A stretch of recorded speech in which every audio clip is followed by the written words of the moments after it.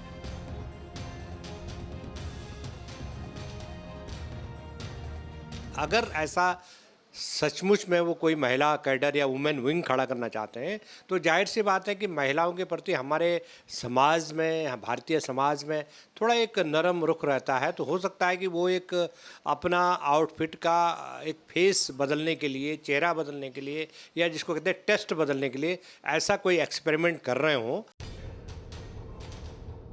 सवाल बहुत से हैं। पॉपुलर फ्रंट ऑफ इंडिया के फुलवारी शरीफ मॉड्यूल की धरपकड़ ने साजिश का तो खुलासा कर दिया, लेकिन ये साजिश किस हद तक आगे बढ़ चुकी है और कहां-कहां मुस्लिम महिलाओं तक पीएफआई पहुंच चुका है, ये तो फिलहाल जांच पूरी होने के बाद ही पता चल पाएगा।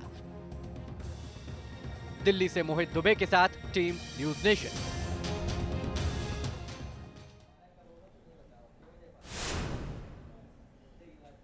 एक पोस्टर गर्ल की अहमियत क्या होती है, किस तरह एक पोस्टर गर्ल ग्लोबल ऑडियंस को खींच कर लाती है। मुद्दे की तासीर भले ही कुछ हो, लेकिन मुद्दे को बड़ा बना देती है। यह कर्नाटक की मुस्कान के केस से साबित हो जाता है। हिजाब के लिए अल्लाहू अकबर का नारा लगाने वाली मुस्कान को बड़े पैमाने पर इंटरनेशनल अटेंशन मिली थी। मुस्कान की नारेबाजी के बाद अमेरिका और ब्रिटेन में भी प्रो हिजाब प्रदर्शन हुए थे। पाकिस्तानी अखबार ट्रिब्यून ने अपनी हेडलाइन में मुस्कान को शेरनी कहा था और ट्विटर पर हैशटैग शेरनी ट्रेंड भी करने लगा था। तुर्की के अखबारों में भी मुस्कान को हीरो का दर्जा दिया गया था। मुस्कान का वीडियो वायरल होने के बाद पाकिस्तान में बैठे आतंकी गुटों ने इसी तर्ज पर राजस्थान में उर्दुस्तान बनाने का सोशल मीडिया प्रोपेगेंडा शुरू किया था। आज पाकिस्तान की सबसे बड़ी नेताओं में शामिल मरियम नवाज ने मुस्कान को मुस्लिम लड़कियों के लिए मिसाल करार दिया था। इस घटना के बाद जावेद अख्तर, ऋचा चड्ढा जैसी फिल्मी हस्तियों ने भी ट्वीट किए थे। कर्नाटक की मैंगलुरु यूनिवर्सिटी ने हिजाब को लेकर अपने कॉलेज छोड़ दिए। यानी मुस्कान का एक वीडियो हिजाब लॉबी के लिए एजेंडे के प्रचार प्रसार का बड़ा हथियार बन चुका था।